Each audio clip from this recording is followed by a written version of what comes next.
Best global ટ્રેકનો international award મળતા આદિત્ય ગઢવી માં અંબાના દરબારમાં પહોંચ્યા હતા અને માં અંબાના દર્શન કર્યા હતા.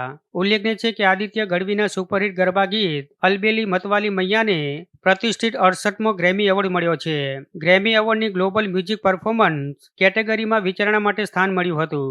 આ ગીતે વર્લ્ડ એન્ટરટેનમેન્ટ એવોર્ડમાં બેસ્ટ ગ્લોબલ ટ્રેડિશનલ સોંગનો એવોર્ડ જીતીને ગુજરાતનું નામ વૈશ્વિક સ્તરે ગુંજતું કર્યું હતું. માતાજીના મહિમાનું વર્ણન કરતું આ ગીતનું શૂટિંગ અંબાજી દાતા પાસે આવેલા અંબામહેલ ફિલ્મ સિટી ખાતે કરવામાં આવ્યું હતું. ત્યારે આ ગીત ગ્રેમી એવોર્ડ સુધી પહોંચતા અને વર્લ્ડ એન્ટરટેનમેન્ટ એવોર્ડ મેળવતા ગુજરાતી સંગીત જગત અને ગુજરાતી ગરબા માટે ઐતિહાસિક ગૌરવ સમાન વાત બની ગઈ છે. દ્વારા ગાયેલું એક ગીત, ગુજરાતી ગીત અલબેલી મતવાલી મૈયા છેક ગ્લોબલ લેવલ સુધી પહોંચ્યું, છેક ગ્રેમી સુધી પહોંચ્યું. એ માં અંબાની કૃપા ના હોય તો ન શક્ય બને.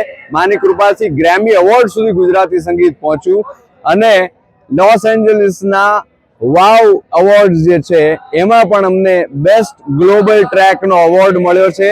એટલે માં અંબાના ચરણોમાં આજે વંદન કરી અને એ એવોર્ડ જે મળ્યો એની પ્રાપ્તિ માટે થઈને માં અંબાને વંદન કરવા માટે થઈને આવ્યો છું.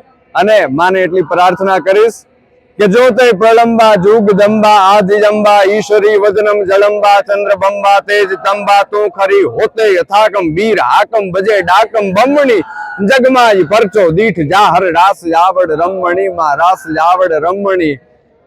માં અંબાના ચરણોમાં વંદન કરી હું આદિત્ય ગઢવી એટલી પ્રાર્થના કરીશ કે બધા જ તે ગુજરાતીઓ ઉપર અને ભારતવાસીઓ ઉપર માની કૃપા વરસતી રહે. જય અંબે.